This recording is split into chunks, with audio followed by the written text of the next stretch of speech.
Which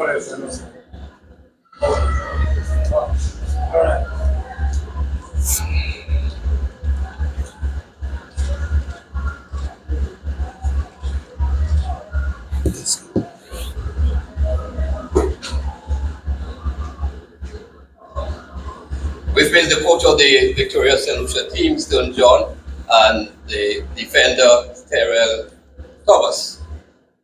Good evening, guys. I reckon that you'll be on a high, playing unbeaten in the tournament thus far, being promoted to Group B. Tell us about it. It's fantastic for the team, fantastic for where we want to go. It's a step in the right way. We knew that we were capable of winning this group, but we have to put what we know we can do onto the pitch, which we've done in all 4 games. We showed good quality in goals we scored. We could have scored more goals, but the aim was to win all 4 games, and that's what we've done. Thomas, can you give us a run through of the transition playing for Charlton Athletic to the St. Lucia national team? What is the transition like? The first big one, obviously, is the heat. I remember my first game when we played Dominica away. I'm just telling the boys, come on, we need to run and press and be fast, play quick. 5 minutes, I'm tired because of the heat. That's the first transition, with the heat and obviously the climate. Obviously, the games is a bit slower, but easily you transition quite quick in football. So I thoroughly enjoyed it, and I'm excited for the future that St. Lucia international team has. Yeah, coach. Congrats, good game. Thank you. Yes, there was a lot of aggression in the game. There's been aggression. The offensive play of St. Lucia came into play despite Dominica's aggression. Yeah. But you all were able to combat it with 3 goals. All along I saw there were 4 goals or more. You think that is something that you could work on? You would want like to see your team, the scorers get more into the game, scoring more goals? I think it's definitely a work in progress. We want to score more goals. I think we're creating a lot of chances, but we're not clinical in front of goal. I think we can be a bit more clinical, but taking 3 goals today is a lot better than before. I think we have a lot to go back and work on. But the main thing, like I told the strikers today, that as a former striker, you're getting the chances. You just need to be a bit more clinical and a bit more composure. And you use a lot of substitutes. I noticed you didn't have your first string goalkeeper. Is there some issue? It's not an issue. We have a big squad. We have a lot of players. We need to get an opportunity to play on a national team, to play on a national stage as well.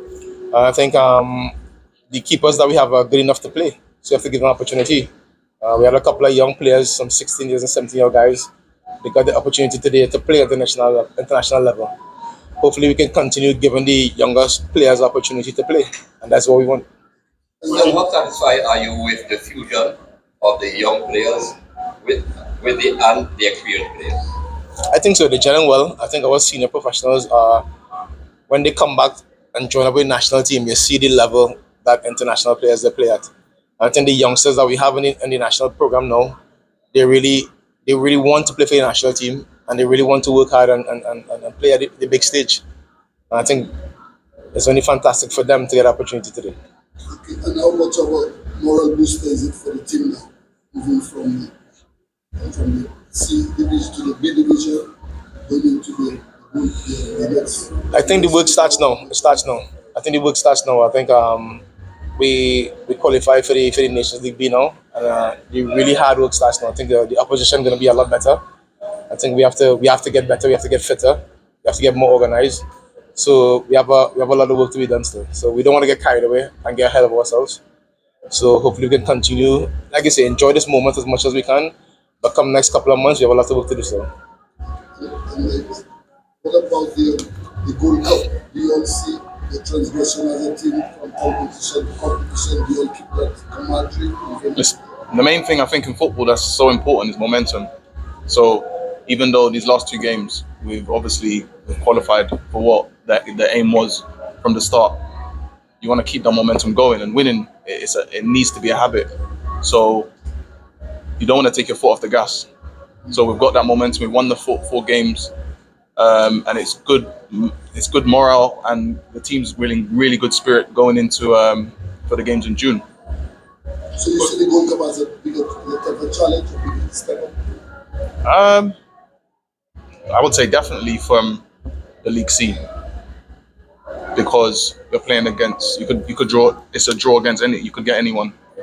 So, and we know there's good teams out there, as you know. So there's teams from League A, League B, and League C in the whole Gold Cup preliminary rounds. So we've got to be prepared. We've got to be ready, fit, sharp, and yeah. So it's going to be a good test, and I think one that we'll stand up to. What's your comment about the crowd being out there? Yeah, I think like I said, from the first time I came to St. Lucia, I'm from Trinidad, proud Trinidad as well too. But I think the crowd here, they come out and they support the team. They get behind the boys. They really support the team, and I always say that the 12th man is very important. A lot of guys, when you play for your national team, you want to play home, and you want that crowd support. And since we've been playing back in St. Lucia, the crowd have been fantastic. They came out and support the team, even when we're not playing well. They never moan. They stuck behind the team, so it's credit to the fans as well. So thank you. Stone and Terrell, I want to thank you for gracing us with your presence. And Terrell, I know that you have taken this